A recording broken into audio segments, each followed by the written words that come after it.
Bueno, muy buenas tardes.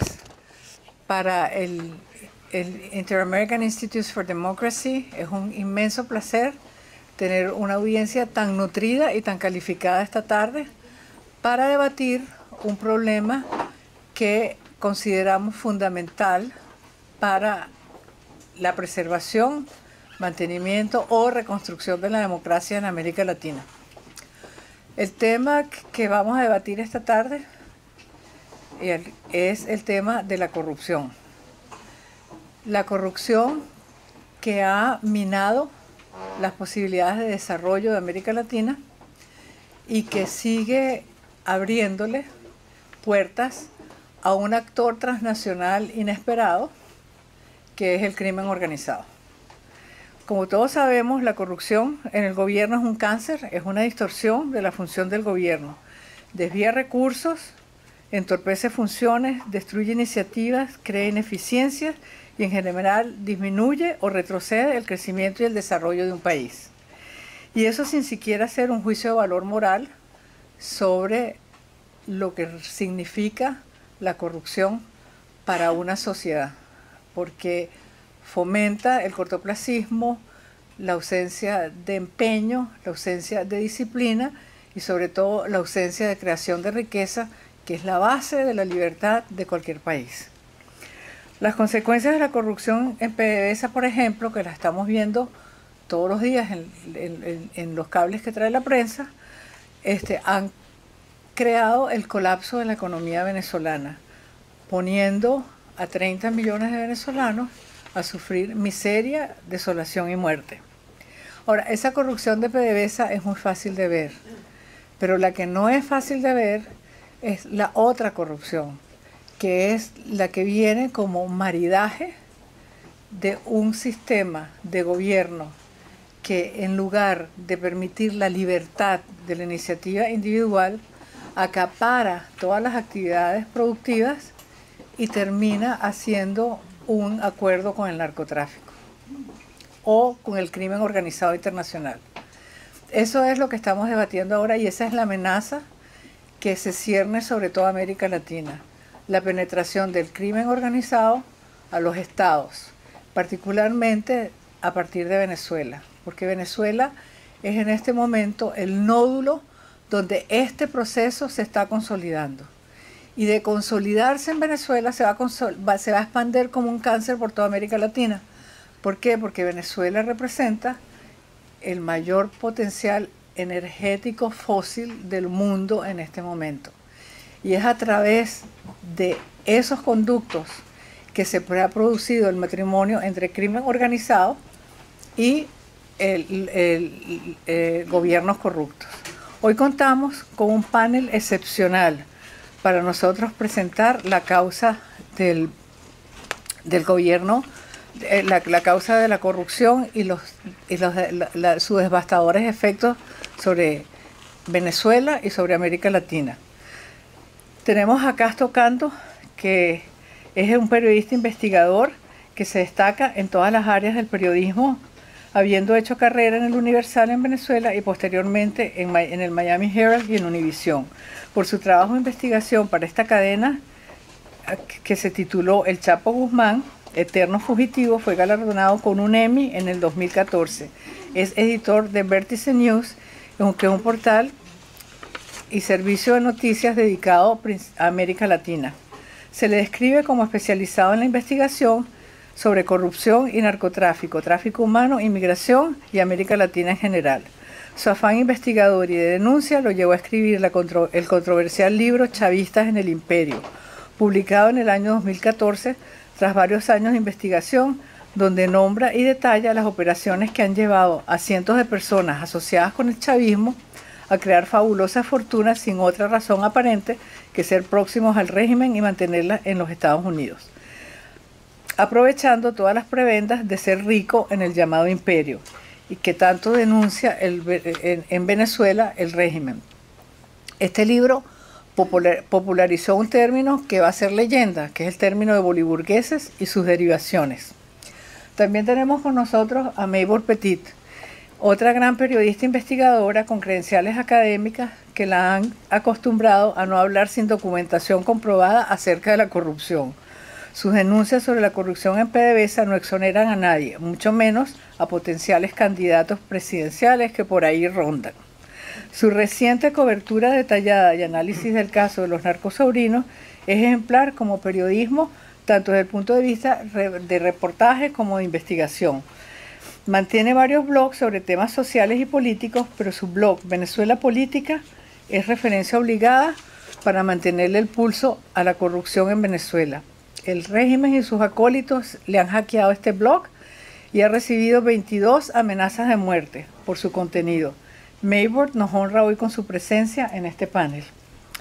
Y Bellece Pacheco, periodista de investigación, perseguida del régimen chavista, firme creyente en transparencia y responsabilidad del gobierno de turno ante la nación desde sus inicios con el Diario de Caracas en 1986 y su investigación de los llamados pozos de la muerte en aquel entonces. Fue Premio Nacional de Periodismo en 1988 por una investigación que obligó al ministro de Justicia a renunciar. Manteniendo su postura de investigador de abusos de poder, se enfrentó con el chavismo, lo cual le ha traído más de 17 procesos judiciales en su contra y un atentado terrorista con una bomba que la llevó a un exilio desde hace 4 años, bajo amenaza de cárcel si regresa al país. Los premios nacionales de periodismo que da el régimen obviamente no la consideran a ella como posible candidata. Sus libros que integran la investigación periodística, la denuncia criminal y la narrativa incluyen Sangre en el diván, Bajo la sotana, El grito ignorado y Demente criminal. Su título más reciente es Las muñecas de la corona, donde de una manera absolutamente ejemplar ella recoge todo lo que ha sido el proceso de destrucción de uno de los íconos venezolanos, que eran los concursos de belleza a través de los cuales Venezuela proyectaba lo más hermoso de sus mujeres. Ella es especialista, ella sigue siendo especialista en investigaciones sobre narcotráfico y asociaciones con elementos criminales terroristas tanto en América Latina como fuera de la región. Con este panel vamos a proceder a debatir el problema de la corrupción en Venezuela y en América Latina, y les ruego a todos ustedes que recibamos a nuestros panelistas con un fuerte aplauso.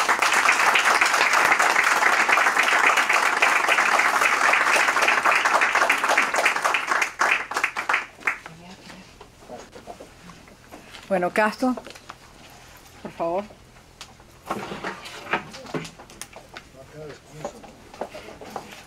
Puede ser que se corte si insistes en derrocar el... Okay.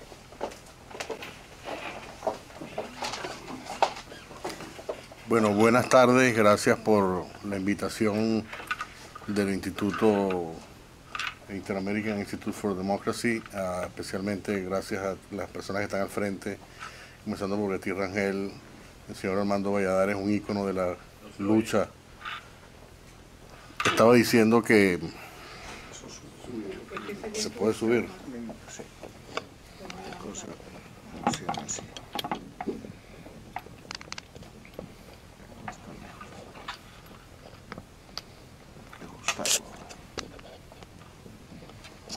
Así es. Bueno, le estaba agradeciendo, está hablando de Armando Valladares, que es un ícono de la resistencia o de la lucha contra la dictadura de Cuba, a don Carlos Sánchez Berzaín, que también es una persona que ha sufrido la persecución en Bolivia, y bueno, al señor García Mendoza, que me consta que ha sido también una persona desde muy temprano luchando en Venezuela contra la dictadura.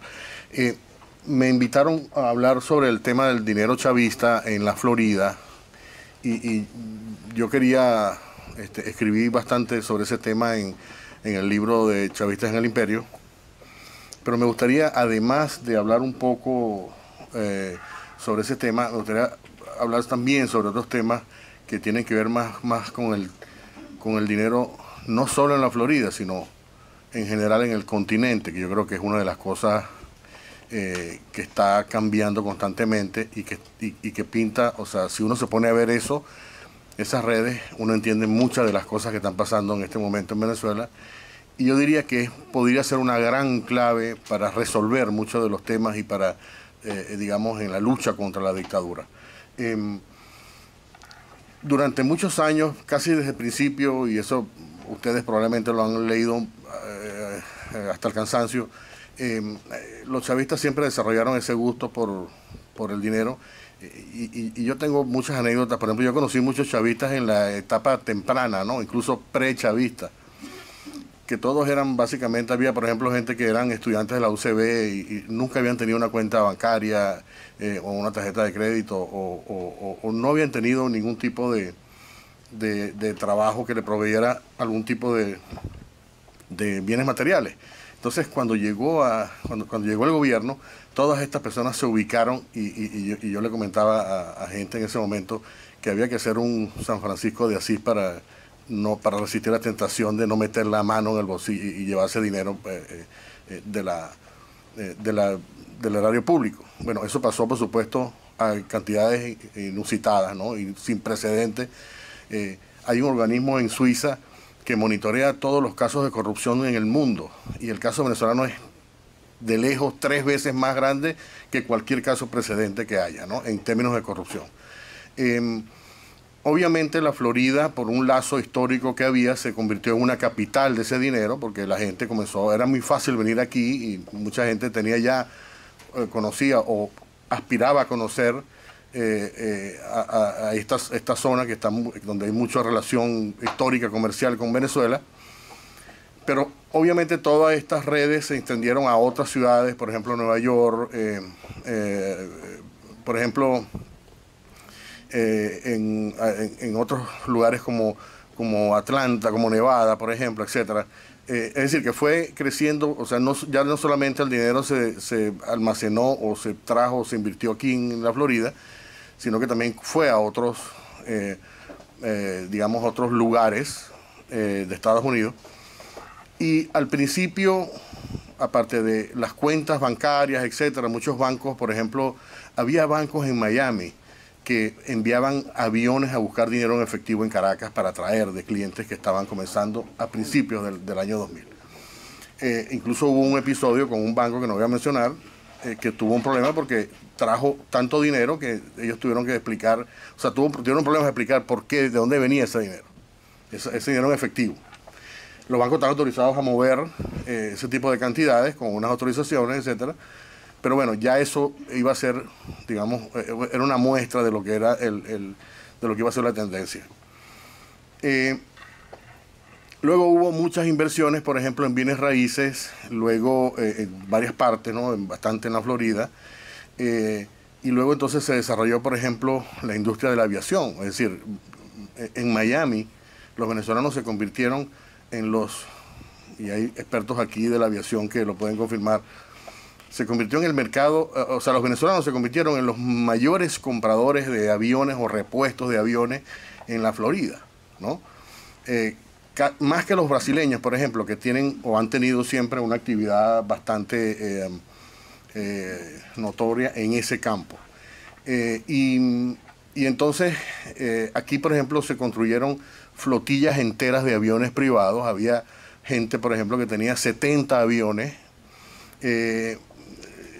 primero a nombre de compañías, ¿no? De estas que garantizan el anonimato, pero luego comenzaron a operar a través de, digamos, de administradores, o sea, personas o compañías que tenían sede, por ejemplo, en Miami o en Fort Lauderdale o en Opaloca, por ejemplo, en otros aeropuertos privados del sur de la Florida, que manejaban grandes cantidades de aviones. Y entonces estas personas, ¿no? Estos operadores, estos boliburgueses, utilizaban para desplazarse, ¿no? Además, con la garantía de que no iban a reconocer quiénes estaban viajando en esos vuelos, ¿no? Por ejemplo, hay una manera de seguir la trayectoria de los vuelos de los aviones públicamente. Por ejemplo, hay varias aplicaciones o varios portales, pero estas personas rápidamente convirtieron eso, o sea, presionaron para que sus aviones no fueran, digamos, no aparecieran en esas listas que monitorean públicamente los viajes, ¿no? Luego de allí, otra de las áreas donde se desarrolló muy interesantemente toda esta inversión del chavismo se volcó hacia los caballos, ¿no? Por ejemplo, hay grandes cantidades de caballos de salto o de carrera, pura sangre, perdón. De polo también, exacto. Que pertenecen o que han sido propiedad de venezolanos, y hay una razón muy importante por qué los caballos siempre es un bien atractivo para este tipo de operadores financieros, y la razón básicamente es porque el valor de un caballo es básicamente un precio subjetivo, es decir, un caballo puede costar $100,000 igual que puede costar $2 millones, entonces eso básicamente lo decide el que va a comprar el caballo. E históricamente, por ejemplo, ha habido investigaciones de los carteles mexicanos cómo manejaban, por ejemplo, grandes cantidades de fincas de caballos, etcétera. Entonces, en la Florida hay varios sitios. Por ejemplo, en este momento, usted va, por ejemplo, al hipódromo de Gulfstream, porque ya el de Calder ya no existe, y allí básicamente los que están dominando son venezolanos. Propietarios, entrenadores, hay mucho obviamente jinete, ¿no? Pero hay gente que posee mucho y gana mucho dinero. Yo, por ejemplo, investigué el caso de una persona que era protegido de Jorge Giordani, que tenía una docena de caballos, y el tipo se ganaba $1 millón al año en premios, con los caballos que tenía. Y muy socialistamente, ¿no?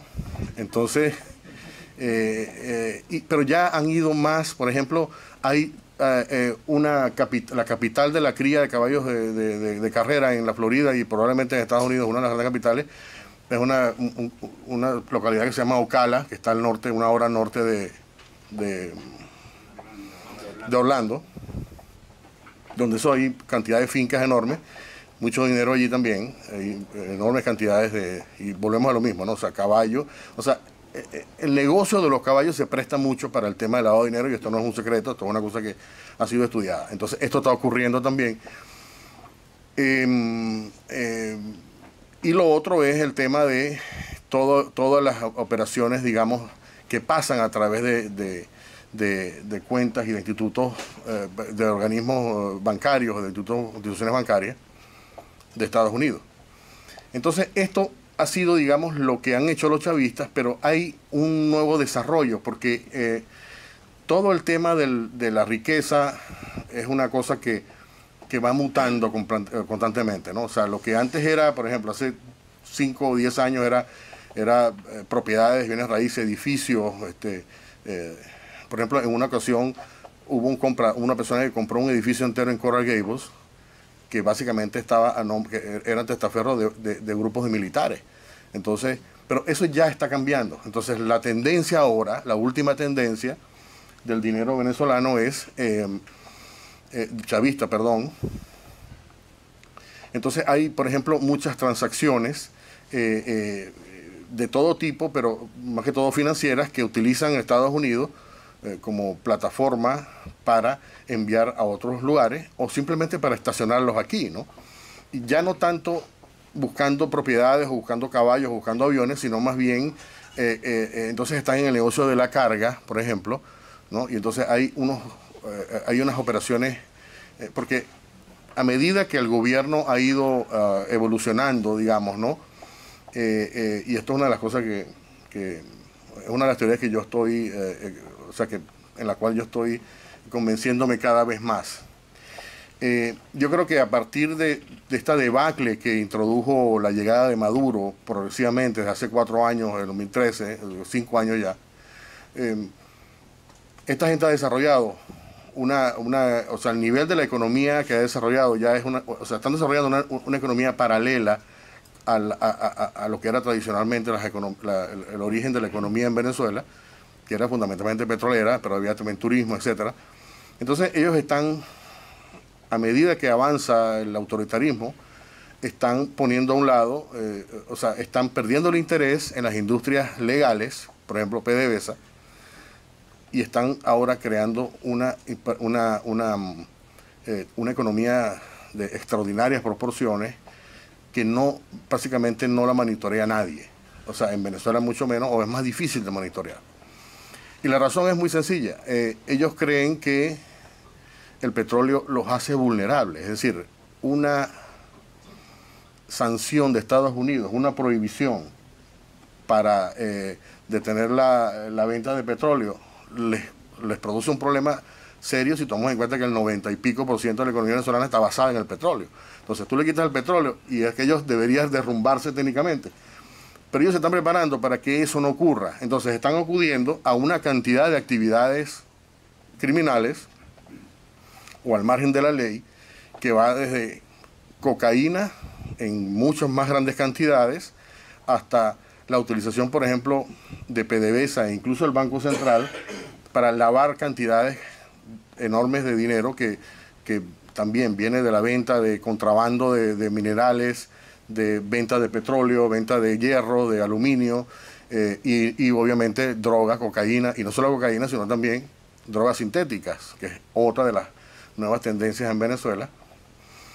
Están traficando y muchos de estos están interconectados. Entonces ellos están creando esta economía, y esta es una economía que, como decía Beatriz al principio, es una economía que representa un reto enorme para el continente. Y voy a explicar muy brevemente, porque esto estaría todo el día explicando esto, pero porque todo lo que está pasando en Venezuela no está pasando porque Maduro decide. Aquí hay una interconexión con otros organismos y otros cuerpos que también están trabajando en Centroamérica, por ejemplo, en Suramérica. Entonces está, por ejemplo, el grupo de los salvadoreños, que tienen una cosa que se llama Alba Petróleo, que también es un organismo que ha sido identificado, o sea, es una organización a través del cual también se ha denunciado que están lavando dinero. Luego está Albaniza en Nicaragua. Luego están todas estas conexiones con Bolivia, con Perú, etcétera. Y entonces cuando vemos a Venezuela, todo el dinero que se está manejando en Venezuela no solamente tiene que ver con lo que hacen, digamos, la corrupción en Venezuela, sino también con lo que hacen otros organismos que, otros países y otras organizaciones como la FARC, por ejemplo, como El Salvador, como los gobiernos del ALBA, incluyendo Cuba, por cierto. Entonces, por eso es que, ya para terminar, la solución de Venezuela, estaba explicando así a pasos muy, muy rápidos, pero necesariamente, o sea, lo que pasa en Venezuela fundamentalmente es algo que está interconectado, que va más allá de Nicolás Maduro, va más allá incluso de Diosdado Cabello. Aquí hay una interconexión, unas redes enormes con grandes dineros, donde está metido el terrorismo islámico, donde está metido la FARC, Cuba, El Salvador, o sea, toda la organización criminal internacional tiene como eje de operación Venezuela, y están utilizando las instituciones, y yo creo que este es el reto más grande que hay en América Latina, diría yo, en este momento. Cómo detener esas redes extraordinarias que están creando una economía paralela, están creando una maquinaria de lavado totalmente sin precedentes, y que va a ser muy difícil de detectar. Bueno, gracias. Disculpa de todo.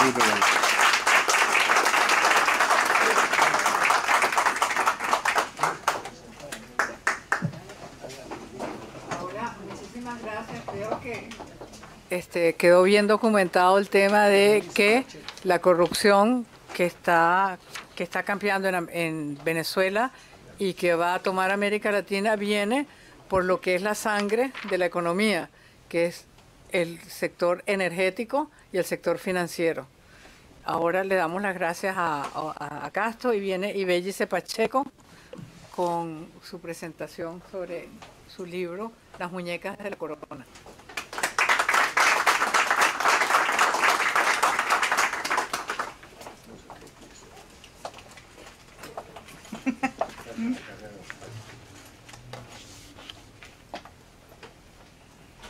Bueno, gracias por estar aquí. Siempre es enriquecedor la compañía de compatriotas. Gracias a todos por habernos invitado y por mantener el interés en esta fuerza que nos sigue moviendo, que nos impulsa a pesar de todo lo que han tratado de evitar, que es el ejercicio del periodismo y que ha sido contra la libertad de expresión, y que al final lo que procura es que la gente no conozca la verdad, amedrentarnos para que la gente se autocensure, para que tenga miedo, y lo que es peor, ahora ya no se conforman con propiciar censura y autocensura, ahora quieren convertir a los periodistas en parte, incorporarlos al aparato de propaganda, a la red de mentiras y de distorsión de la verdad. Las muñecas de la corona, para quienes no han tenido la oportunidad de leerla o de informarse de qué va, es una novela. Es una novela que está sostenida sobre la realidad venezolana. Y es así porque yo quise no dejar ninguna duda de lo que era el régimen de Maduro en este momento y de lo que ha sido el chavismo y sus crímenes y perversiones durante los últimos prácticamente 20 años. Eso ha hecho, además de la destrucción, el chavismo. Ha ido convirtiendo a Venezuela en la fusión de un burdel con un cementerio. La realidad venezolana es más terrorífica que lo que pueda presentar cualquier ejercicio narrativo de ficción. Supongo que nuestras aproximaciones a los delitos cometidos por funcionarios del régimen de Maduro quedarán disminuidas cuando la dictadura caiga y aflore entonces la verdad sin complicidades. Sabemos que ahora lo de Maduro es una dictadura sangrienta, corrupta, despiadada, que procura convertir a los ciudadanos en seres desalentados, menesterosos, donde la moralidad prevalece en una sociedad devenida en cómplice por acción y por omisión. Y pongo aquí en asterisco esa sociedad cómplice para tratarla un poquito después. Falla entonces la estructura, la defensa de la sociedad, y entonces el delito pasa a ser cotidiano y público. Instituciones oficiales y privadas se integran a los crímenes en el reino de la impunidad. Estas operaciones no han consistido solo en robar. En realidad han cometido delitos de sangre. Es la única manera de definir la acción que por corrupción ha llevado a la muerte a centenares de miles de venezolanos por falta de asistencia, de medicinas, de alimentos, o porque han sido víctimas de la inseguridad bajo la violencia propiciada casi siempre por la tiranía. 1 millón de millones de dólares han debido ingresar a Venezuela con el control de cambio durante los últimos 13 años. La maquinaria de la empresa petrolera PDVSA se ha aceitado con el delito desde hace 2 décadas. Otras fórmulas que aplicaron, como las notas estructuradas, han tenido el único objetivo de engrosar las cuentas de los jerarcas de la mafia del chavismo. Los negocios con el diferencial cambiario a través de bonos, papeles y endeudamiento externo ha sido grotesco. Lo que han hecho con alimentos y medicina no tiene perdón de Dios. Ni siquiera cuidaban de que el país ingresara un porcentaje básico para abastecer a la población. Y no lo hicieron, ni lo hacen, y ni siquiera permiten la ayuda extranjera ofrecida, porque la vida del pueblo venezolano no les importa. De nuestro suelo solo les interesa cuánto provecho pueden obtener.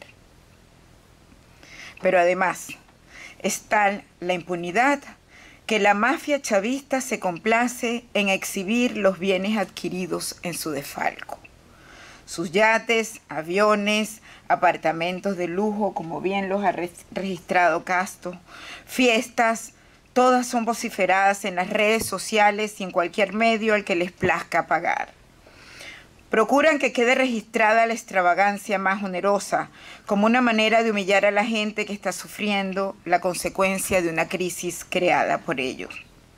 En ese despliegue, las mujeres son parte fundamental, en especial las participantes de certámenes de belleza, quienes son utilizadas o por su ambición se convierten en protagonistas de los crímenes del chavismo. El eslogan utilizado deliberadamente de que Venezuela es el país de las mujeres más hermosas termina siendo una coartada para cometer delitos. Es indiscutible la hermosura de las mujeres venezolanas, eso no lo estamos discutiendo. Lo despreciable es que sus cuerpos sean tasados y subastados para seducir y complacer a quien convenga para la operación delictiva. Entramos aquí a un delito público donde la sociedad venezolana es cómplice. Es así. Aplaudimos con orgullo venezolano que nuestras representantes ganen los concursos internacionales de belleza y resulta que con eso estamos permitiendo o siendo cómplices de una gigantesca trata de blancas.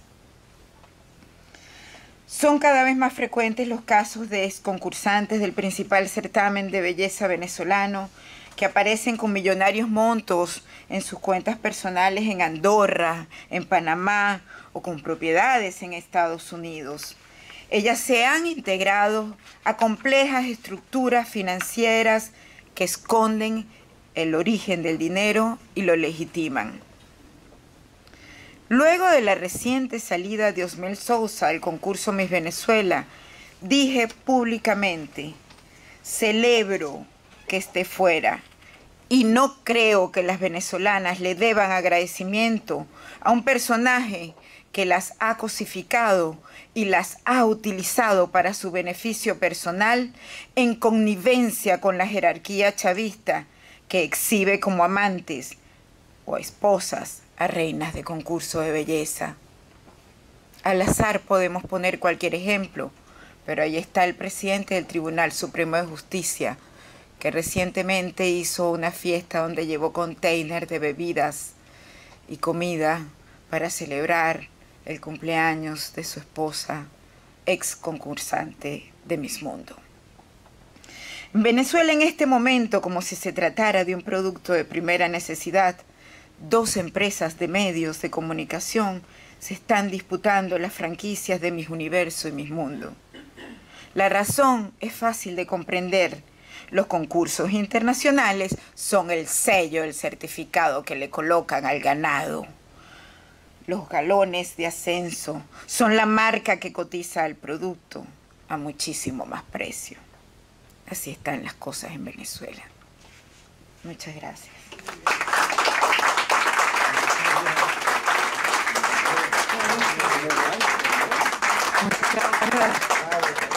Muchísimas gracias, Ibellice. Una presentación espectacular.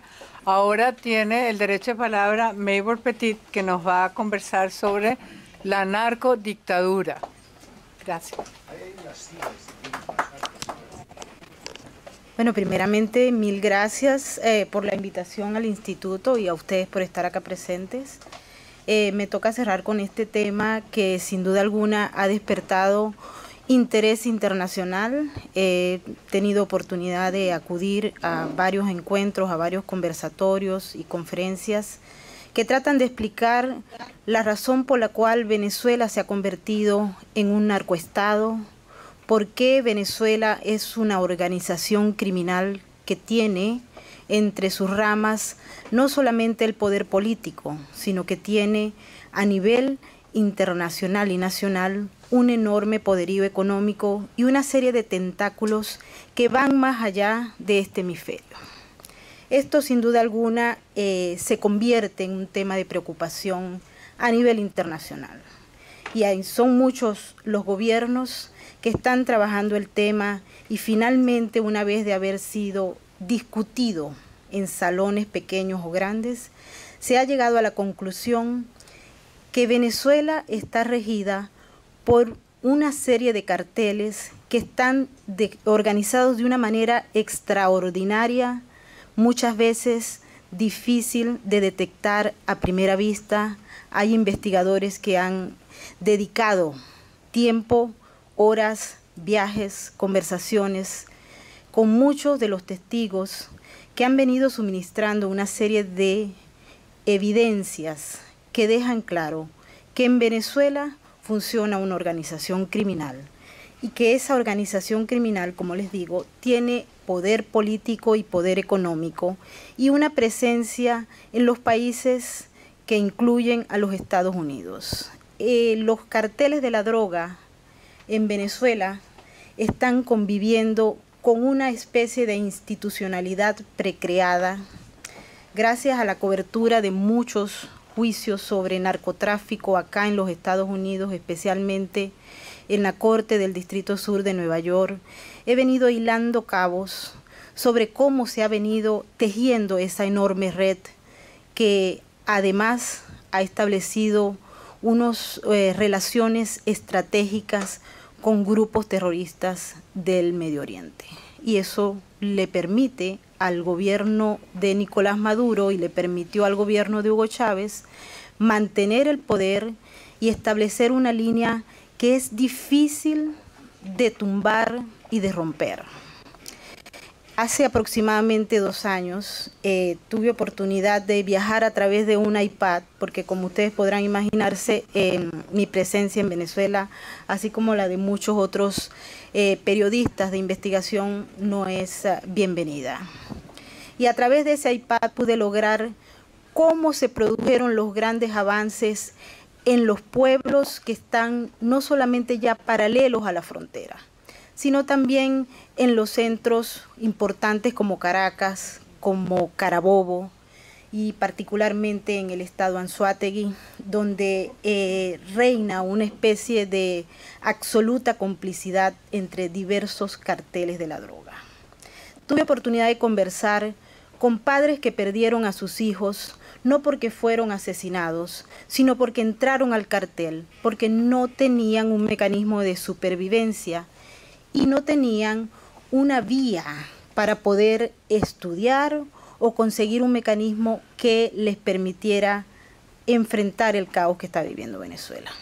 Tuve oportunidad de conversar, por ejemplo, con una madre que sus 2 hijos trabajan en unos laboratorios, ya no solamente de hacer cocaína y heroína, sino también donde se producen metanfetaminas y cualquier cantidad de drogas sintéticas que se venden en un excelente precio en el mercado internacional y que lamentablemente los Estados Unidos y Canadá y Europa representan la meca de esas organizaciones criminales que cada día diversifican su producto para lograr el mayor ingreso posible. Esas madres me contaban que hay laboratorios, inclusive en centros que anteriormente se utilizaban para la formación de los profesionales que se encargaban de manejar la industria petrolera PDVSA. No puedo darles mayores detalles en relación a la ubicación, pero lo que sí le puedo decir es que las evidencias señalan que instalaciones reales donde había un movimiento de formación educativa, de formación de técnicos, dejó de ser hace un rato largo un centro para ello, sino que se convirtió en laboratorios, mini laboratorios y centros de organización para la distribución del producto, que tiene, como ustedes ya lo habrán escuchado de parte de los otros panelistas, un soporte institucional bien poderoso, una organización compleja, pero que funciona perfectamente y que sin temor a equivocarme les puedo decir que el narcotráfico y la organización criminal es lo único que le ha dado el concepto de eficiencia tanto al gobierno de Nicolás Maduro como al de Hugo Chávez. Ellos han destruido el aparato productivo venezolano, ellos han prácticamente destruido todo el sistema de formación de ciudadanos, de educación, universidades, etcétera, pero la eficiencia con la que han manejado la estructura de los carteles de la droga es sin duda alguna, por lo menos para ellos, exitosa. Y para la América Latina y para los Estados Unidos es un problema enorme.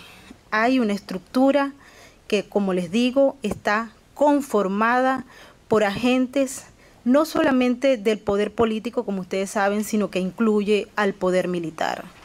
Ya anteriormente, en las primeras décadas de los 80, de los 90, nosotros veíamos, y desde Venezuela, yo estaba ya en aquella época, nos veíamos la presencia de una serie de militares que participaban en el negocio del narcotráfico, pero solo recibiendo sobornos y dejando pasar la droga. Pero llegó la revolución, llegó Hugo Chávez al poder y se empezó a tejer una estructura institucional que permitió que el narcotráfico se apoderara y se convirtiera en menos de 2 décadas en prácticamente el peso y lo más importante de la economía del chavismo. No vamos a hablar de la economía de Venezuela como tal, pero vamos a hablar de la economía del chavismo.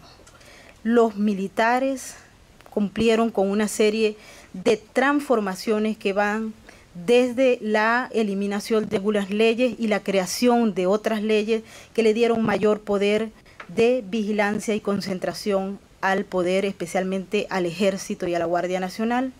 Y esas leyes y esos tratados y convenios de cooperación estratégica entre los aliados, entre los países aliados, que incluían también aliados en el área de la industria criminal, convirtieron pues prácticamente en un escenario perfecto para que surgiera un narcoestado, para que surgiera una élite que, si bien es cierto, no es en su totalidad miembro de los carteles, hay una mayoría inquietante. En Venezuela, los carteles de la droga tienen una especie de estructura que se respeta. Hay un gran cartel. Tuve oportunidad de escuchar a varios de los testigos que han participado en juicios, donde explicaban claramente el respeto que hay hacia un cartel mayor, que como tiene la presencia más importante del sector castrense, pues obviamente tienen el poderío y tienen la subordinación de los civiles, pero también hay mini carteles que se respetan, que tienen sus espacios, que tienen sus lugares y sus líneas y sus rutas. Es decir, que cada uno se respeta, lo que significa que cada quien puede enviar, comprar y producir, que Venezuela antes no era un productor de droga, pero que hoy en día sí lo somos, lamentablemente, y cada día en avance. Las cifras han ido cambiando. El narcotráfico, al igual que el lavado de dinero, cambia sus rutas muy seguido. Cuando las zonas se ponen calientes, para utilizar el lenguaje criminal, pues ellos deben moverse de inmediato, y hay gente que lo piensa y que lo está para hacer única y exclusivamente ese tipo de trabajos estratégicos, y han logrado un avance significativo, lamentablemente, ante el silencio importante y por muchos años de la comunidad internacional, que no actuó porque no tenía tal vez el conocimiento exacto de lo que estaba ocurriendo, y hoy en día se sorprende de la inmensa organización y del grado avanzado desde el punto de vista geopolítico que tienen estas organizaciones criminales, que van, como lo explicaba Casto, he estado trabajando ese tema con él, sobre cómo funciona desde Sudamérica hasta Centroamérica, y obviamente un punto importante en México, Honduras, que prácticamente se han convertido en el punto de apoyo de esos grandes carteles que están funcionando en Venezuela con una absoluta impunidad, y obviamente con el respaldo no solamente del gobierno como tal, sino de las industrias. Estamos hablando, y ya con esto termino, que el nivel de avance ha sido tal que la industria petrolera venezolana, PDVSA, la CBG y otras empresas estatales que anteriormente funcionaban para trabajar con el petróleo, con minerales, etcétera, se han convertido en una máquina de distribución y en muchos casos para finalizar pues de producción de drogas, ya no única y exclusivamente la cocaína, sino que estamos hablando de una diversidad de productos muy apreciado en el mercado internacional y que ha dejado enormes dividendos a las primeras cabecillas del régimen y a sus asociados, que muchos nombres todavía no se conocen, pero que se van a conocer prontamente, y les puedo asegurar que la multiplicación de los recursos es extraordinaria y nos va a llevar muchísimo tiempo, porque el dinero está regado no solamente en el sistema financiero norteamericano, sino en muchos de los países europeos y latinoamericanos.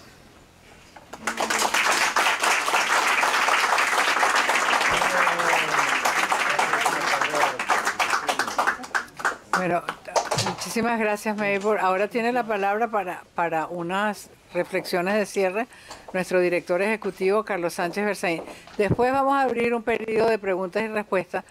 Les ruego que tengan preparadas sus preguntas y que las preguntas sean concisas, directas y cortas. Muchas gracias. 15, que tienes 15 minutos. Gracias. Buenas noches, muchas gracias. Yo quiero dar especiales saludos previos y agradecimiento a nuestros invitados especiales, oradores, a Castro Ocando, a Ibeice Pacheco y Maybor Petit, a nuestro embajador Armando Valladares, que preside hoy día el evento, a nuestra directora Beatriz Rangel, que hace moderadora, a nuestro director Óscar García Mendoza, a todos los amigos aquí presentes, en especial al embajador Otto Reich, que nos honra con su presencia, a nuestro amigo el periodista querido Alexis Ortiz, no, José Alexis Ortiz, eso era lo que no me venía, y todos ustedes. Hablar de los delitos de la revolución, de la delincuencia organizada y de la dictadura en Venezuela no es hablar de Venezuela, es hablar de un proceso latinoamericano, de un proceso continental, de un proceso hemisférico y de un proceso que hoy día tiene alcance mundial. Porque a partir del dinero, a partir de la libertad, a partir de la democracia y a partir del sufrimiento de los venezolanos, se ha construido en el mundo una organización delictiva muy grande, muy peligrosa y de alcance mundial. Cuando el año 99 el flamante presidente de Venezuela, Hugo Chávez, se acercó al único dictador que había en las Américas, Fidel Castro, y formaron juntos un proyecto político que se empezó llamando bolivariano y que en verdad solamente era la recreación del castrismo de la década de los 60, se pusieron en marcha varios fenómenos. En la política se puso en marcha el activismo violento que empezó a derrocar gobiernos. Sucedió en la Argentina con De la Rúa, después en el Ecuador, después en Bolivia con Sánchez de Lozada el 2003, después de nuevo en el Ecuador.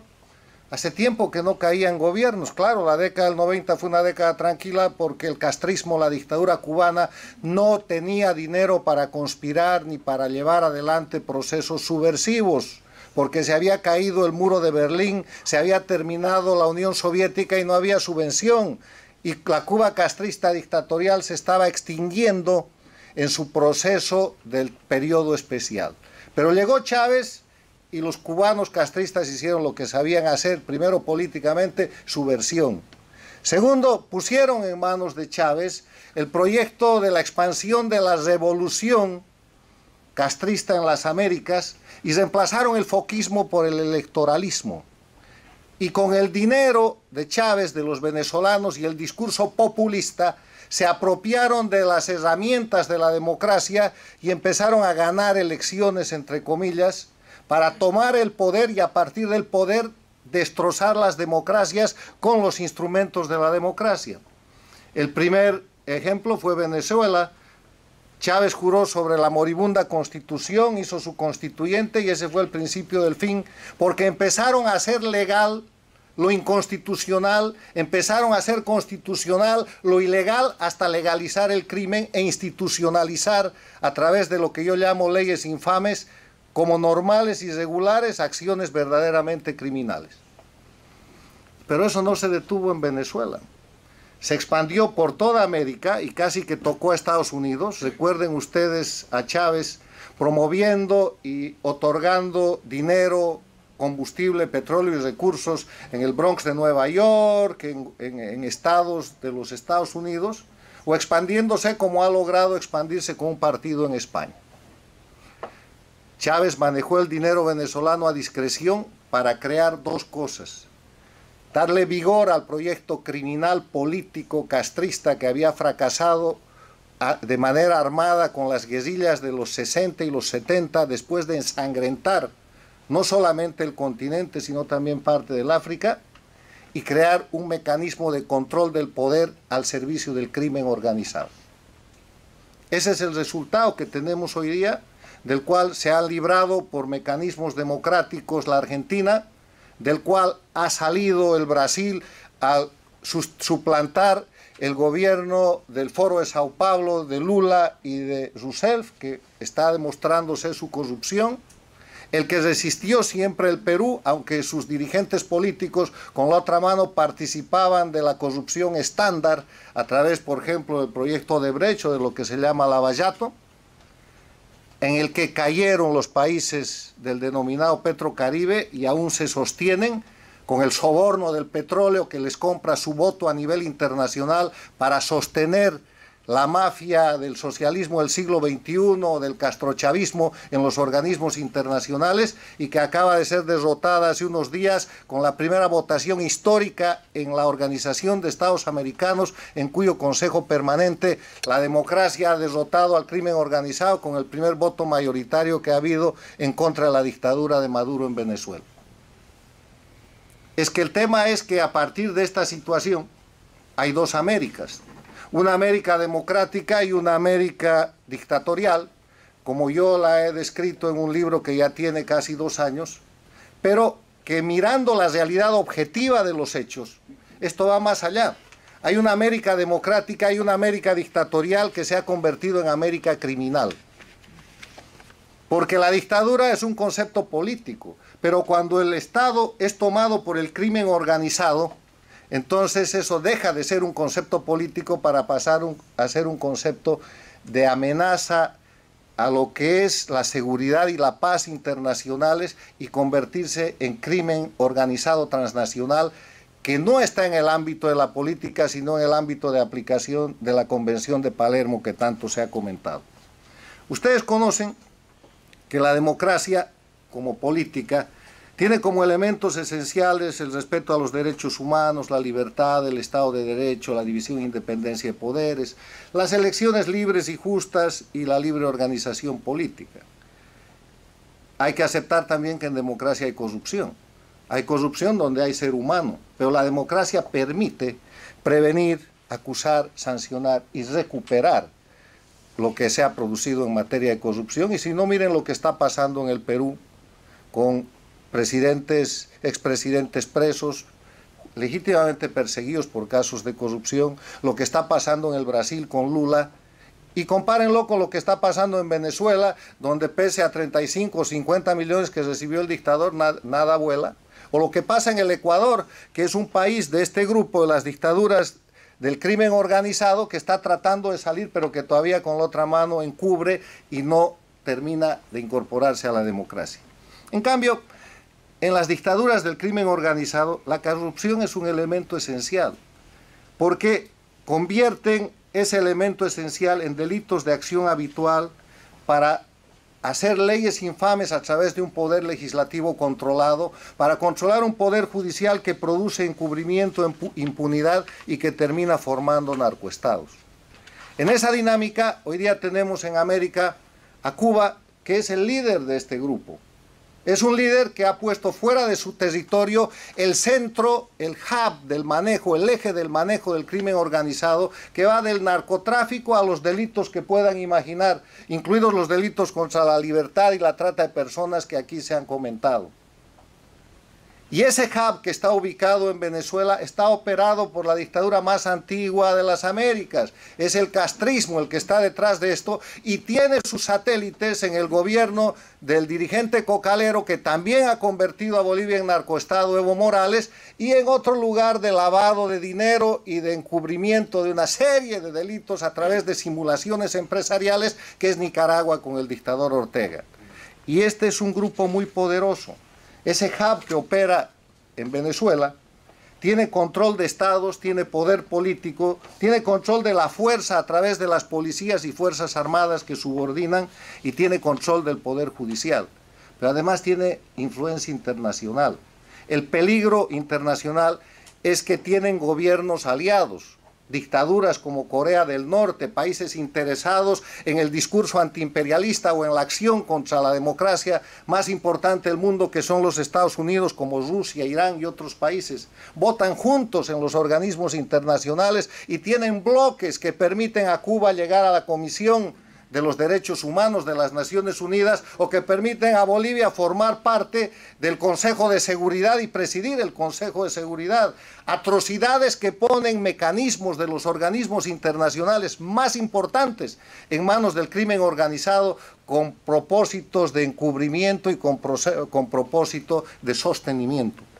Controlan grandes lobbies, tienen oficinas de relaciones públicas, pagan los mejores abogados, aprovechan los mecanismos del sistema de la democracia norteamericana para ejercer asesinato de reputación contra la gente que tiene el valor de denunciar estas dictaduras, y ustedes lo pueden ver día a día en la prensa, en las páginas web y en los mecanismos que utiliza la dictadura y que puede comprar, porque tiene control de medios de prensa directo y tiene control de medios de prensa indirecto.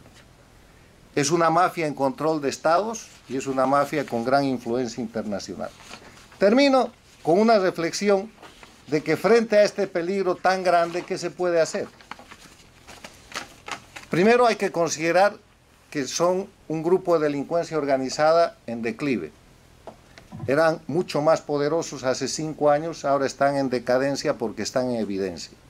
El primer consejo es entonces denunciar, ponerlos en evidencia.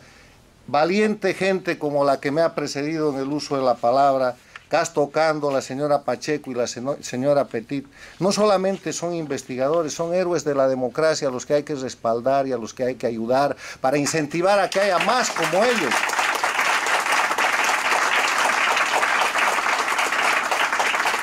Porque para hacer lo que ellos hacen, no solamente hay que ser experto, no solamente hay que ser estudioso serio, hay que ser valiente. Porque ellos están arriesgando su profesión, su patrimonio, su vida y la de sus seres queridos, porque están enfrentando la organización criminal de la que la historia no tiene precedente en nuestra región. La organización criminal más grande, sobre la que no hay precedente en la región ni en el hemisferio.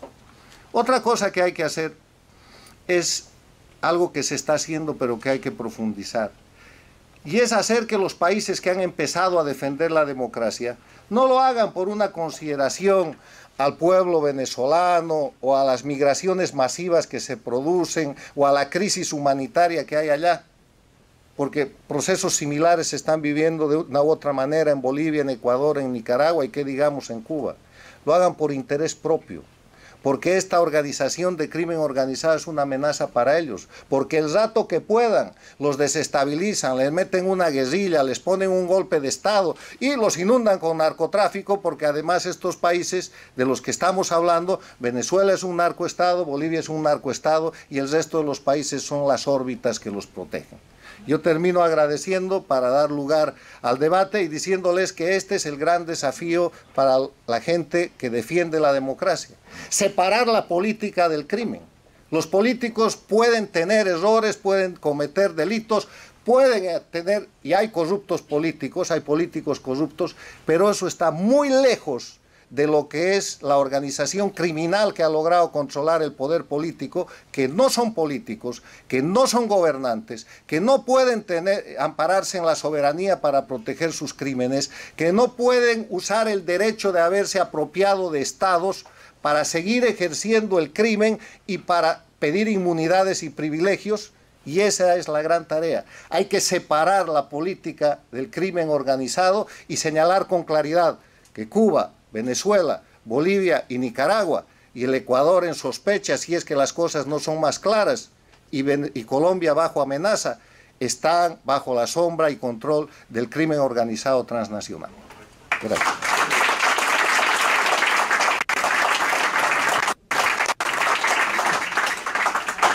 Muchas gracias.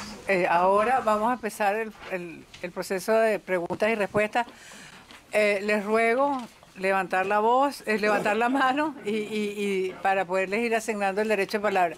Y quisiera también que nos lleváramos como tarea, todos los que estamos acá presentes, dos cosas. Uno, estudiar la Convención de las Naciones Unidas sobre crimen organizado, contra el crimen organizado transnacional, y tomarnos 5 minutos, los que seamos ciudadanos americanos, para escribirle a nuestros representantes en el Congreso y preguntarles por qué, si esa convención se fue usada con tanta eficiencia para reestructurar y regresarle a su objetivo primario, que era el fomento del deporte, a la FIFA, ¿por qué no estamos aplicándole el mismo rasero al gobierno de Venezuela? Está haciendo exactamente lo mismo que parece que estaba haciendo la FIFA, que es lavar dinero, financiar terrorismo y encubrir comercio de drogas. Bueno, con esta reflexión vamos a iniciar. Sí, por favor, el general Peñalosa. Buenas noches. Felicito a los tríos de periodistas, valientes periodistas, que nos han dado una cantidad de información importante. Yo lo que quiero plantear es que realmente estamos ante un peligro, de una amenaza terrible. Hasta ahora, y no tenemos realmente fuerza para enfrentarla, excepto gracias a gente como ustedes, que han escrito cosas sobre lo que está pasando, pero eso tiene sus limitaciones. Eso es un arma, pero hace falta más armas. Y yo creo que el arma más importante que tenemos en este momento, porque todavía falta mucho, o falta algo, no sé cuánto, para reemplazar el gobierno de Venezuela. Ahí están todavía. ¿Por cuánto tiempo? ¿Unas semanas? ¿Unos años? Yo no lo sé. Pero aquí hay, en los Estados Unidos, además de la cuestión internacional, la ley internacional que planteó Beatriz, aquí en los Estados Unidos hay una ley que se llama RICO, no porque es muy sabrosa, es que se llama algo así como Racketeer Induced Criminal Organization. Es algo para enfrentar el crimen organizado. Es una ley. Aquí ha habido crimen organizado por muchos años. ¿Recuerdan? Todos hemos visto películas de gángster y sabemos todas las historias de los gángsters. Lo que hay ahora en Venezuela es unos gángsters modernos, pero ahora están conduciendo el Estado. Los americanos finalmente en el año 70 sacaron una ley. Y esa ley no tiene inclusive carácter retroactivo, no termina, no tiene... No prescribe su aplicación y da armas. Para los que somos de ciudadanos norteamericanos, debemos tener esto en cuenta y en el futuro no limitarnos solamente a la denuncia, que tiene su efecto y es importante y hay que seguirla haciendo, pero debemos ir a tratar de usar esta fuerza que está aquí. Ustedes dirán, ¿por qué tiene que ver los Estados Unidos con esto? Porque buena parte del delito se está cometiendo dentro de este país. El delito de ¿Cuál es la pregunta? ¿Ah? La pregunta. Bueno, quiero saber qué opinan ellos, porque no es que nos vamos a limitar al periodismo, sino que debemos ir más allá. ¿Qué opinan? ¿Quién lo tomas tú? Castro.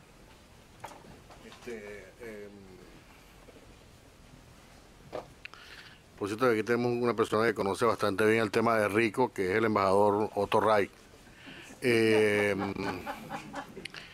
Yo diría que que sí, estoy completamente de acuerdo. Además hay un montón de herramientas y ahorita hay un montón de gente acusada en Estados Unidos, y no solamente en Estados Unidos, en España y en todos lados. Pero la gran interrogante aquí es cómo vamos a ejercer, digamos, la sentencia cualquiera que sea. O sea, si hay, por ejemplo, una orden de captura contra Diosdado Cabello, ¿cómo va a ocurrir el apresamiento de Diosdado Cabello? O de cualquiera de las figuras del régimen que pudiera ser objeto de una investigación. Rico, como decías tú, Beatriz, lo de la Convención de Palermo. Es decir, hay leyes, yo creo que las leyes sobran, en el sentido de que hay muchas herramientas. El problema sigue siendo cómo va a abrir, o sea, de qué manera la aplicación de esa ley va a detener efectivamente el gobierno. Y eso es una interrogante que todavía no se ha resuelto. Allá, sí, allá. ¿Tú? No, sí, claro. Buenas noches. Buenas noches. Todavía no. Estoy haciendo minutos para que me dé grado. Básicamente mi inquietud tiene que ver con todo lo que se ha hablado esta noche referente a la delincuencia organizada y un aspecto que tal vez por el tiempo no se ha tocado de una manera frontal, que es el terrorismo. Quisiera que alguien pudiera ahondar sobre ese aspecto. ¿Tú?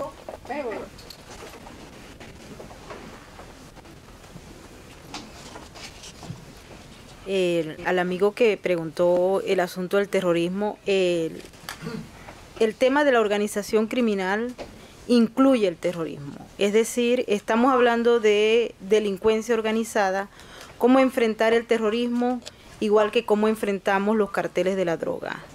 ¿Qué hacer? Hay aplicación de la ley internacional, pero no existen los mecanismos por ahora fiables para lograr colocar en custodia a estos sujetos.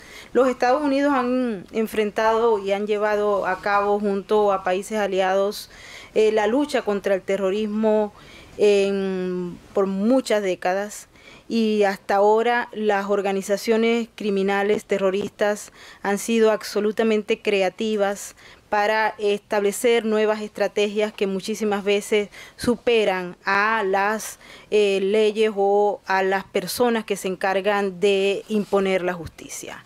Si tuviésemos una fórmula mágica, pues ya se habría acabado con el ISIS, se hubiese acabado con ETA, con la FARC, con otras organizaciones criminales como Hamas o Hezbollah. Las tenemos en América Latina, las tenemos cercanas y tristemente también están acá en los Estados Unidos. Hubo, si se quiere, por unos años, podríamos hablar de un debilitamiento en la aplicación de los mecanismos que se utilizaban en los Estados Unidos para evitar que se produjera el ingreso masivo de estos sujetos, pero gracias a la organización criminal que maneja los gobiernos de América Latina, especialmente en el caso venezolano, donde tenemos como vicepresidente un sujeto que está ligado a la organización criminal que ha enfrentado buena parte de los países civilizados y democráticos del mundo, como es Hezbollah, o sus tentáculos hacia Hamas y otro tipo de grupos que han delinquido por años. No existe fórmula mágica, lo que sí puede existir es una extraordinaria voluntad política para seguir la lucha, la guerra contra ese terrorismo islámico, que como les digo incluye, porque es global, la lucha contra las organizaciones criminales transnacionales. La aplicación de la ley es difícil en los términos en los que está planteado en los actuales momentos esa guerra del terrorismo internacional, pero definitivamente la voluntad política y la utilización de las mejores herramientas que existen no solamente acá en los Estados Unidos, sino en otros países de la región y en Europa, y obviamente la utilización de esas leyes de las que hablaba Beatriz, de esas convenciones, la Convención de Palermo, no llegan hacia una aplicación rápida y directa como quisiera todo el mundo. Hay que luchar, necesitamos voluntad política y en este momento creo que tenemos un avance al respecto. Sin embargo, hace falta mucha más, hace falta coherencia de la comunidad internacional, que hasta el momento no existe, porque los intereses de varios países del hemisferio no concuerdan con la lucha de los países que están detrás de por lo menos de la lucha contra el terrorismo, contra las drogas, contra el narcotráfico y obviamente a favor de la democracia y a la defensa de esos principios internacionales. Sí, sobre el tema, yo creo que aquí hay dos pasos que son vitales. El primero es poner en evidencia y mostrar que estos son gobiernos de crimen organizado, están más allá de lo que es una dictadura común y corriente. América Latina ha tenido dictaduras militares en la década de los 70, cometían delitos, tenían corrupción, había persecución política, han cometido crímenes contra la oposición, asesinatos, Chile, Argentina, qué sé yo, pero nunca han llegado a la conformación de un grupo transnacional que opere narcotráfico, sostenga el terrorismo, trafique, haga trata de blancas, se apodere de los recursos del Estado y emita moneda. Lo que está haciendo el régimen criminal de Venezuela es emitir una moneda, o sea, es terrible. Determinado eso como una amenaza a la paz y a la seguridad internacionales, porque eso puede crecer. Hoy día tiene visiblemente 4 estados controlados, que son Cuba, Venezuela, Bolivia y Nicaragua. Ecuador de salida, yo creo que Colombia se va a proteger, creo que Ecuador va a terminar de salir y que creo que de esos 4 países van a quedar 3. Con más presión internacional va a quedar Cuba, que es la madre del proyecto, va a quedar Venezuela y va a quedar Bolivia. Ya verán ustedes cómo cambia de estribo la dictadura del gobierno de los Ortega. Y cuando eso suceda, o antes de que eso suceda, mi propuesta de solución es la coalición internacional contra el crimen organizado. Esto no puede ser un tema de los Estados Unidos, esto no puede ser un tema del Grupo de Lima, esto no puede ser un tema del gobierno español, esto no debe ser siquiera un tema de la Organización de Estados Americanos y su brillante secretario general Almagro en el tema de Venezuela. Hay que empezar a hablar de una coalición internacional contra el crimen organizado en los estados dictatoriales, porque coalición internacional es lo que permite la Carta de las Naciones Unidas, que está hecha para defender la paz y la seguridad internacionales, que es precisamente lo que esta gente haya puesto en riesgo, con 100.000 pruebas y con 100.000 escenarios que aquí los oradores han podido explicar brevemente.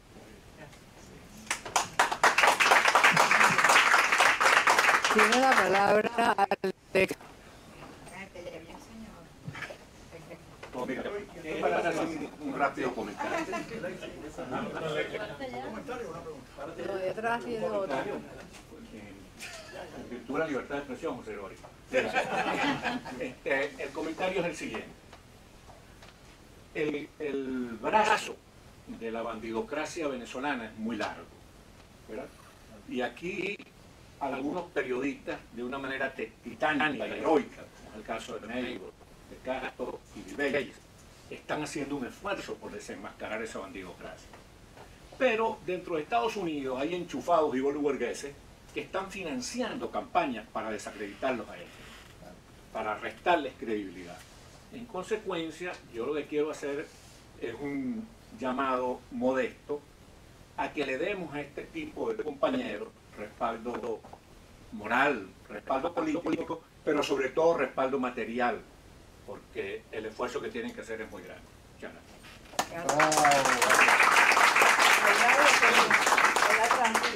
Estoy muy complacido con la conferencia, estoy impresionado de la calidad y la conferencia que han hecho. Quería hacer una pregunta a la señora Petit. ¿Son tan bien llevadas estas mafias, que son múltiples en Venezuela, que nunca pelean entre ellos, nunca hay problemas de interés? El interés por lo general es el mismo, que es mantenerse en el poder para darle materialización a esa industria criminal. Hay pleitos. Ciertamente he estado cubriendo en las últimas 2 semanas el gran problema que hubo entre el vicepresidente Tarek El Aissami y el grupo que lidera unos militares, pero que estaba representado en la petrolera venezolana PDVSA por Quevedo, por Manuel Quevedo. El Aissami produjo la designación de un nuevo presidente de PDVSA, que se llama Ismael Serrano, es vicepresidente hoy en día de la estructura gerencial de PDVSA, pero el Aissami quería la presidencia de PDVSA y como tal pues fue designado por ese grupo. Son mafias. Mientras que el otro grupo militar no desea o no tiene la más mínima intención, a pesar de que PDVSA es una especie de cascarón vacío con grandes deudas, muchos pasivos y muchísimos problemas internacionales, producto de la actividad que ha venido desarrollando de manera intensiva en los últimos años y que tiene que ver con la organización criminal, con las drogas y con el lavado de dinero masivo. Es decir, sí se pelean, es decir, sí hay peleas internas dentro de la organización, pero la necesidad de mantener el poder para evitar enfrentar la justicia internacional hace que hayan acuerdos estratégicos y por eso cuando estaba conversando sobre la existencia de mini carteles que se protegen entre sí, estamos hablando de que no se pisan las mangueras y cuando se la pisan pues se las recogen inmediatamente porque no les conviene que la justicia internacional se le apliquen de manera colectiva. Hay un apoyo inmenso entre los criminales que manejan el poder en Venezuela para defenderse a nivel internacional. Les puedo informar que hemos tenido montones de evidencias de cómo los mejores abogados de los Estados Unidos pues son contratados para excluirse de la lista OFAC o para tratar de evitar llegar a las cortes criminales porque ellos conocen perfectamente que la justicia norteamericana y otras justicias, otros departamentos de justicia en otros países tienen evidencias suficientes para condenarlos y tienen testigos para dar fiel cumplimiento a esa aplicación de la justicia. Y ellos lo saben, ellos están enterados y por eso mantienen hacia afuera y tratan de hacerlo hacia adentro una especie de cooperación entre esos bandos para evitar que el poder pase a manos de otros y que obviamente pues la impunidad se acabe.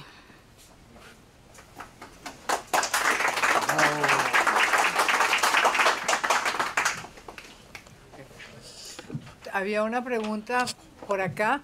Bueno, yo creo que también ha sido bien evidente que hay pleitos que hay fraccionamientos entre el régimen y yo creo que esos fraccionamientos vienen dados por el tamaño del botín que se ha hecho más pequeño. Vemos como Rodríguez Torres se peleó, vemos como Rafael Ramírez, vemos como Luis Ortega Díaz. Esos son todos pleitos por el botín. Vayan ustedes que son pleitos porque están en desacuerdo con el modelo. Ellos lo que están es en desacuerdo con los que les tocó del reparto. Y entonces, por esas razones, es que ha habido esos fraccionamientos. Bueno, hay una pregunta por acá. Ajá. Buenas noches. Mi pregunta es para el señor Castro. Se dice que hay conexiones entre los chavistas ecuatorianos y hasta Rusia, en algunos casos. ¿En sus investigaciones sabe algo acerca de eso? Como en particular cuando encontraron la avioneta que tenía relación con el gobierno ecuatoriano. Gracias.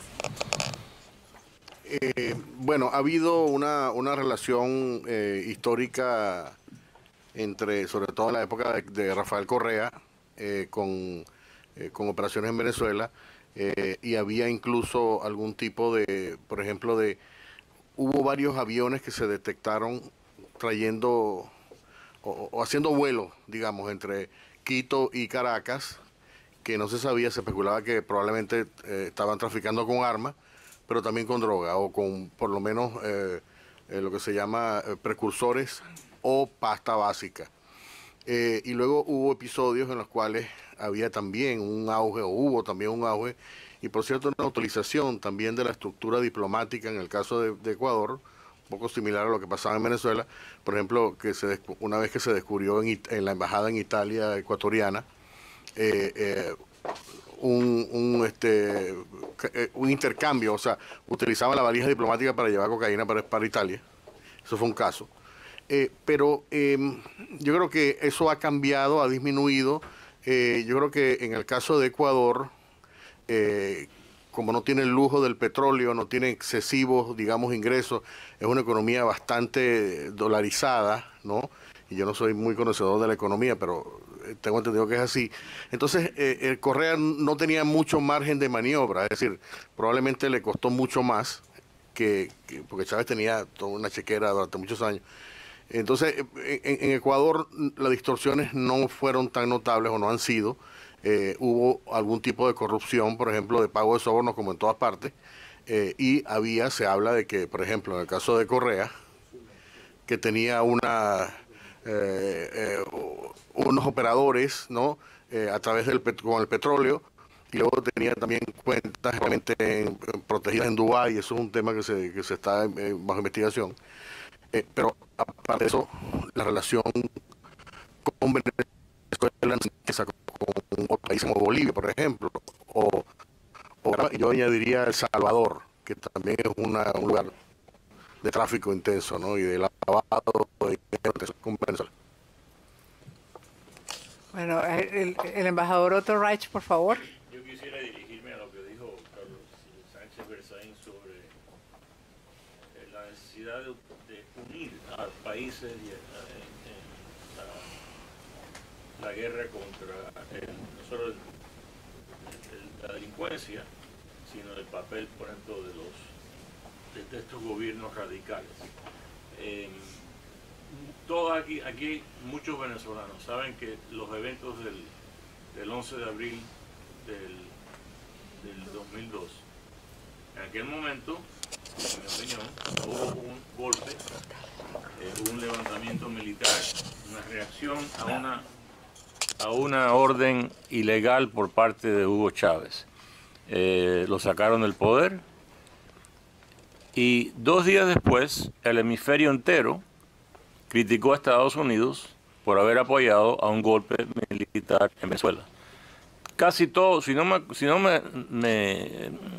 equivoco, casi todos los países del hemisferio estaban más interesados en criticar a Estados Unidos que en apoyar al pueblo de Venezuela, que se había liberado de un dictador que sabemos ahora qué es lo que iba a hacer. Si vamos al presente, por fin muchos de los países, algunos de los países se unen en Lima para decir que Venezuela no debe de participar en la Cumbre de las Américas, y no debe de participar. La Cumbre de las Américas comenzó en esta ciudad, en Miami, en 1994, como un esfuerzo para a los gobiernos solamente para discutir temas comunes y oportunidades comunes de esos gobiernos. Sin embargo, por 20 años, los gobiernos latinoamericanos, democráticos y no democráticos, hicieron lobby para que Cuba fuera miembro de la OEA. Y como la OEA es la que determina quién participa y no participa en las cumbres, Cuba por fin entró como un país igual a los democráticos en la cumbre de Panamá. Yo no entiendo por qué hoy en día, por ejemplo, los países democráticos de América Latina no dicen, bueno, si Venezuela no viene a Lima debido, ¿por qué viene la última dictadura militar, comunista, narcotraficante que existe en las Américas? ¿Perdón? Bueno, no sé si no va a ir, pero no debía ser invitada. El hemisferio debía decir, no pertenece a ese gobierno. Te voy a decir, yo creo que va a ir. Raúl Castro da toda la impresión de que él va a ir.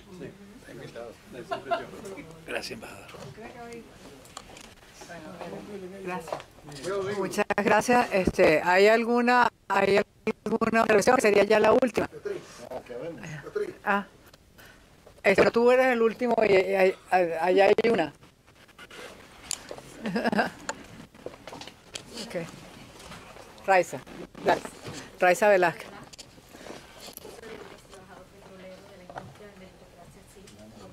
No oímos, más duro, corazón. Yo soy esposa de un ex trabajador de la industria petrolera, meritocracia sí, política no.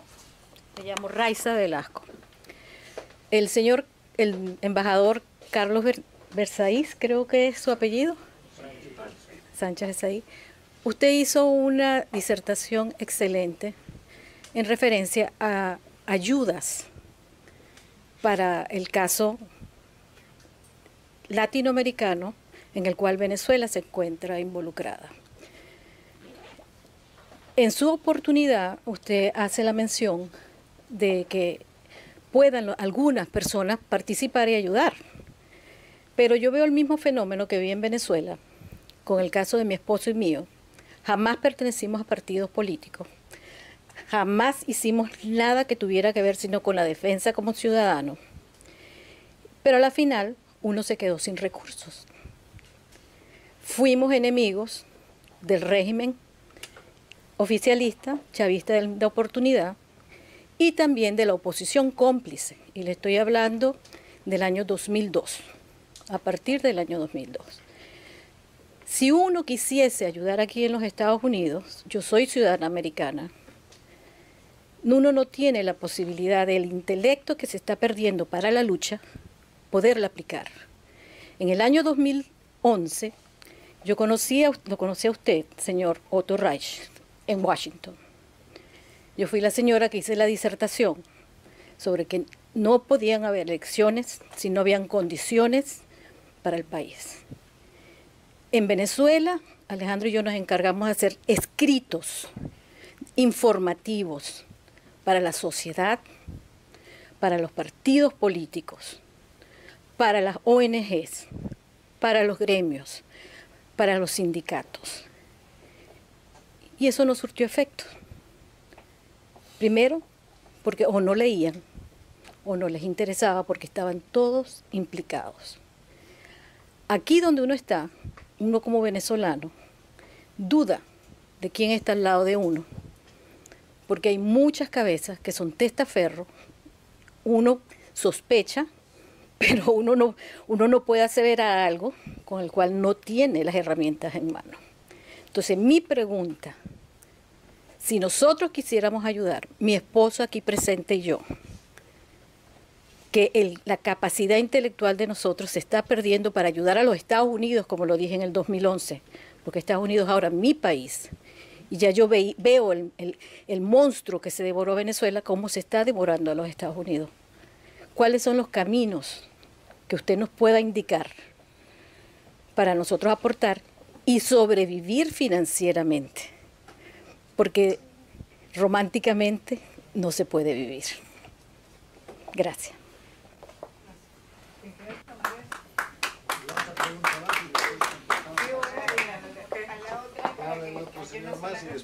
Gracias. La próxima eres tú, el que eres la última, y contestamos y cerramos. Gracias. Bueno, en primer término, nuestras expresiones de solidaridad y de reconocimiento y admiración a estos tres venezolanos que están demostrando profesionalismo y valentía. A Daisy, a Castro y a Mabel. Y me permiten mi corazón maracucho para saludar muy especialmente a mi paisana, Mabel Petit.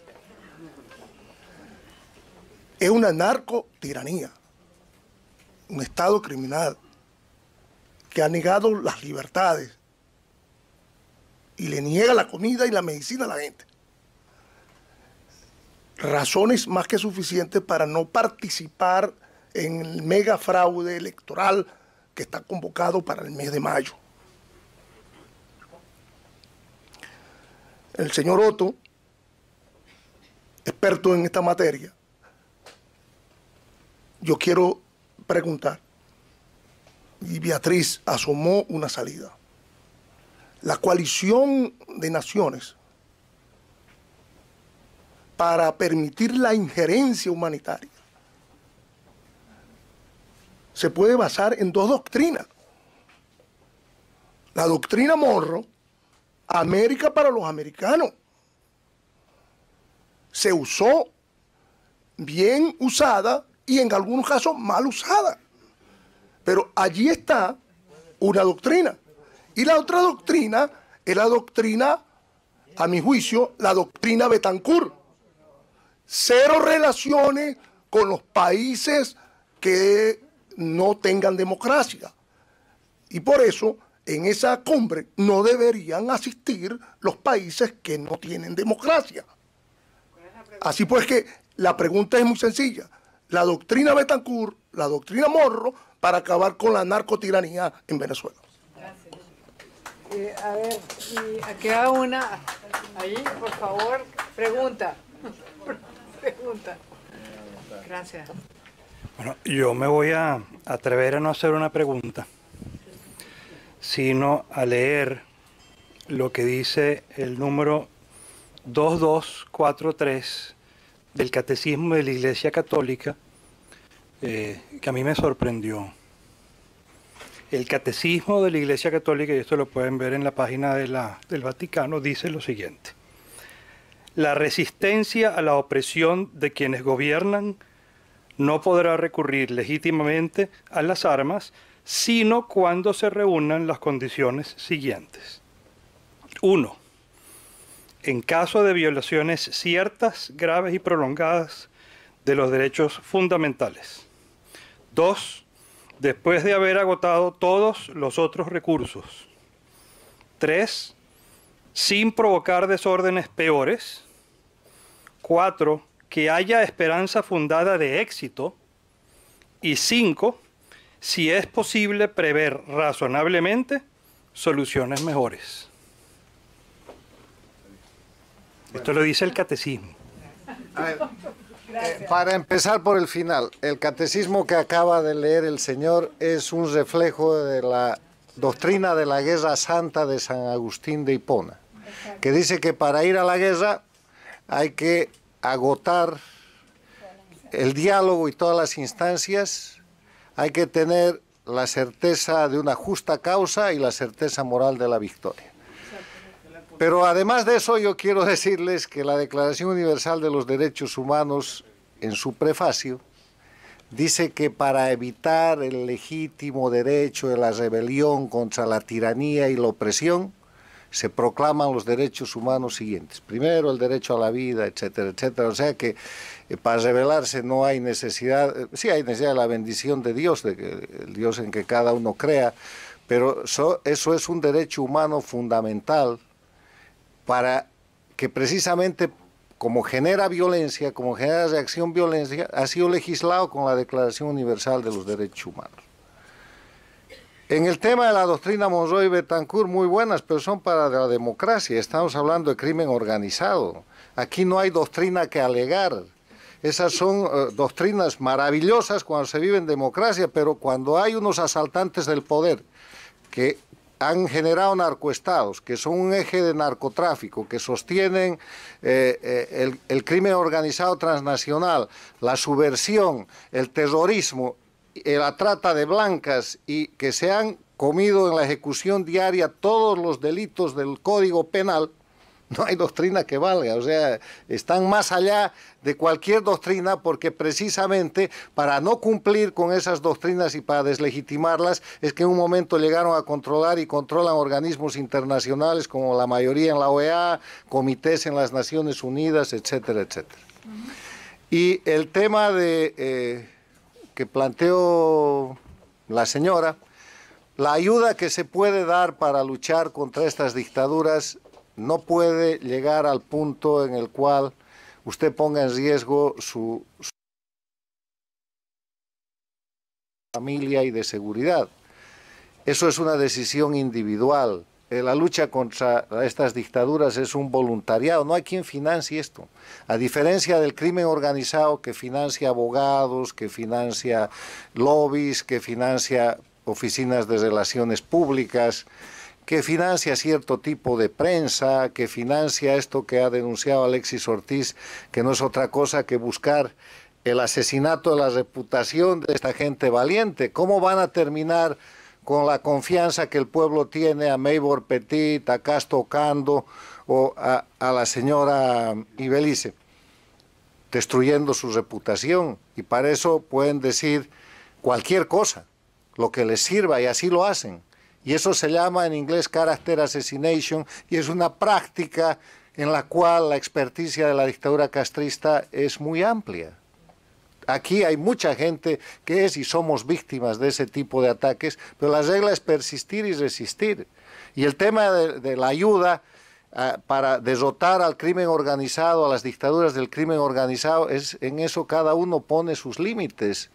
Yo estoy en la política hasta terminar con el crimen organizado en el poder de mi país, después veremos. Porque lo puedo hacer y porque lo debo hacer. Cada quien tiene que mirar hasta dónde llega, pero su sola presencia aquí ya es una ayuda y estamos agradecidos y contentos por eso. Con esas palabras le agradecemos. Yo sí tengo una pregunta. ¿La solución pasa por el Pentágono o por los cascos azules? Un momento, bueno, vamos a... Ok, esa es una pregunta. ¿Quién la va a responder? ¿Tú?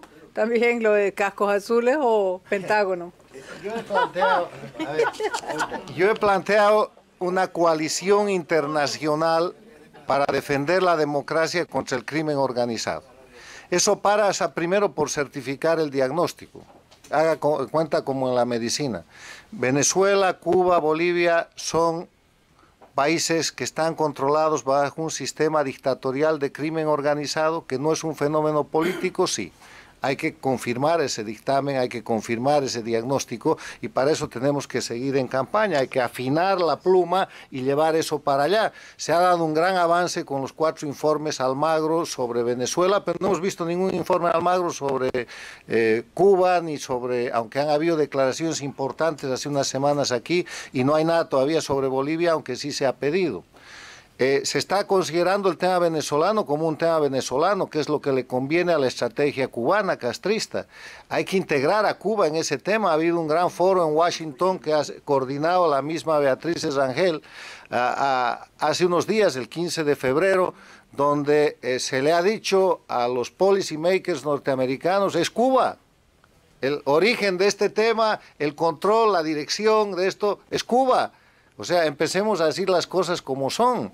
Y, o sea, lo primero que hay que hacer es confirmar el diagnóstico. Y confirmar el diagnóstico, una coalición internacional definirá las acciones que tiene que tomar, que internacionalmente van desde el aviso, la advertencia, varias de las medidas que ya se están tomando por grupos como el Grupo de Lima o por países como España, Canadá, Estados Unidos, hasta acciones que van directamente a terminar con la amenaza, con la amenaza nazi de Alemania. O sea, eso es un bagaje que depende del nivel de la amenaza y del nivel de la coalición que usted plantee. Ya voy, antes de darle la palabra a Raúl Andrés León, para que vamos a cerrar con él, yo quisiera añadir a lo que ha dicho Carlos, que también tenemos que tener un diálogo como más directo también con la comunidad cubana, porque por ejemplo, el caso de la participación de Cuba en el narcotráfico está documentado en un testimonio de primera fuente que lo hace la señora Aida Levy. La señora Aida Levy era la esposa de un señor que se llamaba Roberto Suárez, que era el rey de la coca en Bolivia y que fue el que empezó todo este sistema logístico para la distribución de coca. No fue Pablo Escobar, como queremos. Pablo Escobar era un pobre idiota que traficaba con droga, no sé qué, pero quien crea todo el sistema logístico para la distribución es este señor que se llamaba Roberto Suárez. ¿Y qué pasa? Cuando la administración Reagan decide que no va a permitir que el Caribe siga siendo una avenida para el tráfico de droga y refuerza a la Guardia Marina norteamericana, estos tipos, todo el sistema logístico cae en peligro. Y el señor Roberto Suárez viaja a Cuba y se reúne con Fidel, Raúl, el general Ochoa y el general de la Guardia.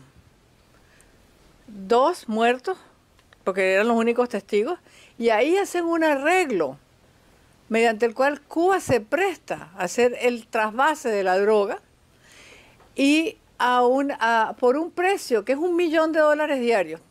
La señora esposa iba de viaje porque Roberto Suárez le dice a ella, vámonos, que vamos para Miami. Y ella se viene para Miami y de repente en el camino pararon en Cuba. Y la señora lo escribe y era primera fuente, es testigo. Y yo no entiendo cómo en este país, con toda esa fuerza que tiene la comunidad cubana, un episodio de esa naturaleza, con una persona que fue testigo presencial de la reunión, no se haya divulgado más. Se ha divulgado que la prensa americana no lo reporta porque no está de acuerdo con ese narrativo de la historia. Ellos tienen su propio narrativo. Okay. No les conviene. Carlos Leder está en prisión aquí. Carlos Leder dijo en una corte de Estados Unidos que él estaba en una reunión con Raúl Castro y mencionó muchos de los mismos nombres. Está en el récord de la corte. ¿Sabe quién es Carlos Leder? En la historia claro, del cártel de Medellín. Y Carlos Leder dijo que él había hecho negocio en La Habana con Fidel Castro y Raúl Castro. Y eso tampoco se ha divulgado. Bueno, vamos, el caso Noriega, claro. Raúl Andrés Leoni y cerramos. Buenas noches, profesor, comentario. ¿Ah? ¿Quieres hablar?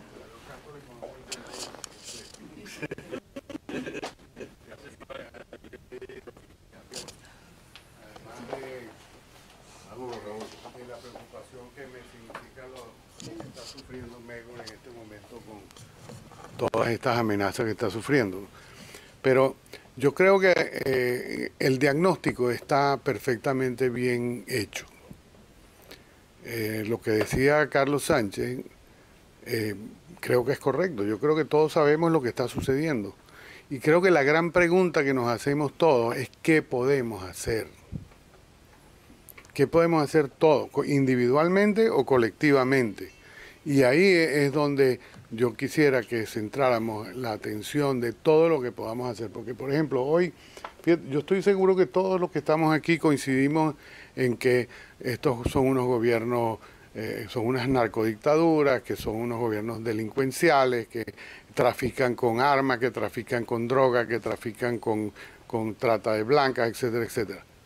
Pero aquí no hay un medio de comunicación que transmita eso al mundo, que le diga las verdades que están sucediendo ante los ojos de todos. Entonces, ¿qué podemos hacer todos nosotros para que esta situación se convierta y convirtamos de verdad a estos regímenes en regímenes delincuenciales que sean perseguidos como lo que son, como delincuentes? El régimen de Maduro y todos sus adláteres en completo son delincuentes, eso no son gobernantes, ahí no hay democracia, ahí no hay nada en Venezuela absolutamente. Igual pasa en Bolivia, bueno, ni mencionar a Cuba, que es el creador de toda esta situación que vivimos en Latinoamérica. Entonces, la gran pregunta que se hacen, no yo creo que se hacen todos los ciudadanos que vivimos en esta misma circunstancia, es qué podemos hacer para salir de esto.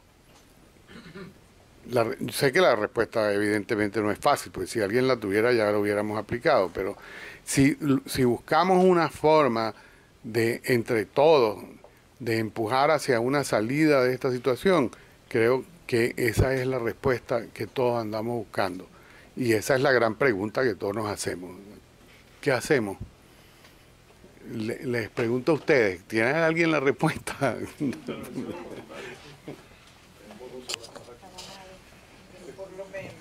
Bueno, con esa reflexión que creo que no tiene respuesta, la pregunta, o la tiene, pero necesita mucha estructuración y trabajo. Vamos a cerrar este foro. Les agradecemos inmensamente en nombre del Inter-American Institute for Democracy la presencia.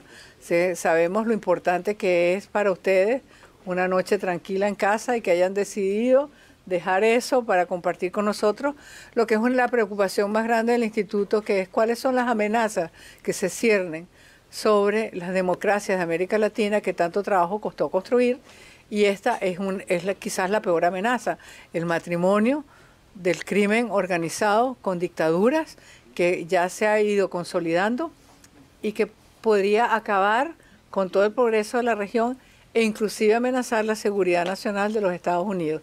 Muchas gracias.